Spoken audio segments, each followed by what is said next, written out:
एक ब्राह्मण और एक सन्यासी सांसारिक और धार्मिक विषयों पर बातचीत करने लगे। सन्यासी ने ब्राह्मण से कहा, बच्चा, इस संसार में कोई किसी का नहीं है। ब्राह्मण इसको कैसे मान सकता था? वह तो यह समझता था कि अरे, मैं तो दिन रात अपने कुटुंब के लोगों के लिए मर रहा हूँ। क्या यह मेरी सहायता समय पर करेंगे? ऐसा कभी नहीं हो सकता। उसने सन्यासी से कहा, महाराज, जब मेरे सिर में थोड़ी सी पीड़ा होती है तो मेरी माँ को बड़ा दुख होता है और दिन रात वह चिंता करती है, क्योंकि वह मुझे प्राणों से भी अधिक प्यार करती है। प्रायः वह कहा करती है कि भैया के सिर की पीड़ा अच्छी करने के लिए मैं अपने प्राण तक देने को तैयार हूँ। ऐसी माँ समय पड़ने पर मेरी सहायता ना करे, यह कभी नहीं हो सकता।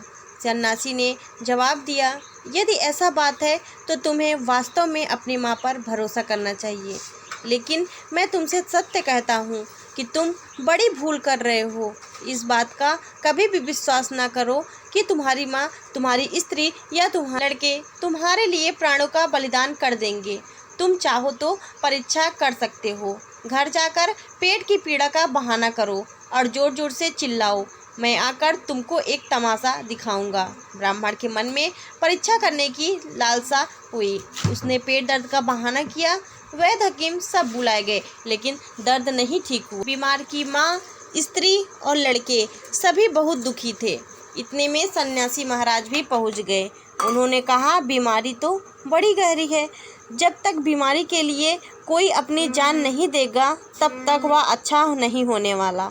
इस बात पर सब भौचक्के हो गए। सन्यासी ने माँ से कहा, बूढ़ी माँ, लिए जीवित रहना और मरना दोनों एक ही समान है। इसलिए यदि तुम अपने कमाऊ पूत के लिए अपने प्राण दे दो तो मैं इसे अच्छा कर सकता हूँ। अगर तुम माँ होकर भी अपने प्राण नहीं दे सकती तो फिर अपने प्राण दूसरा कौन देगा?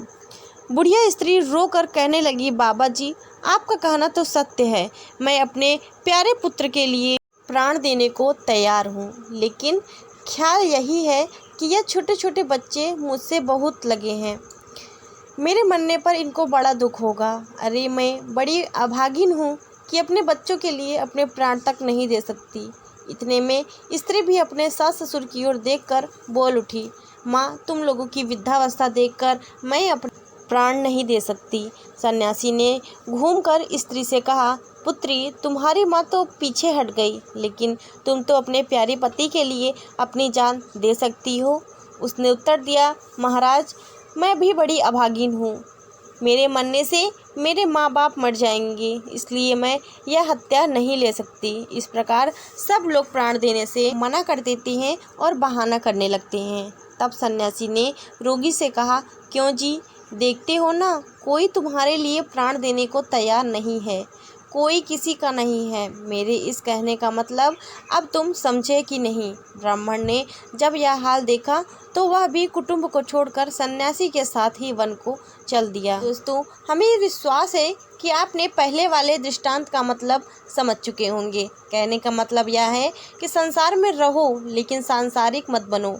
किसी कवि ने सच कहा है, मेढक को सांप के साथ नचाओ, लेकिन ख्याल रखो कि सांप मेढक को निगलने ना पाए। दोस्तों, अगर आपको इस कहानी से जरा सा भी मोटिवेशन, जरा से भी सीख मिली हो ना, तो इस चैनल को सब्सक्राइब कर लीजिएगा और इस वीडियो को शेयर करना ना भूलिएगा। कमेंट करके हमें ज़रूर बताएं कि आपको इस वीडियो से क्या सीख मिली है, इस कहानी से क्या शिक्षा मिली है।